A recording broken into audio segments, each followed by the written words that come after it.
Ho deciso di non fare più il palazzetto sulla mia terra. L'annuncio a sorpresa del sindaco di Venezia Luigi Brugnaro arriva dal palco dell'auditorium dell'M9 dove si svolgeva il premio del Panathlon Città di Mestre per lo sport.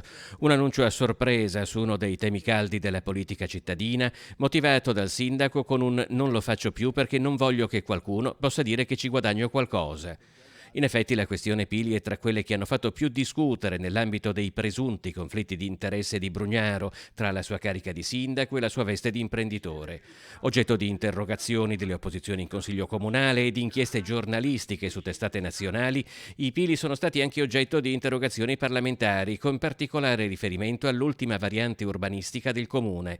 Brugnaro ha sempre smentito qualsiasi conflitto di interesse e ora l'annuncio che il palazzetto dello sport non si farà ai Pili ma a Tessera, dove nascerà anche il nuovo stadio del Venezia Football Club ed una piscina.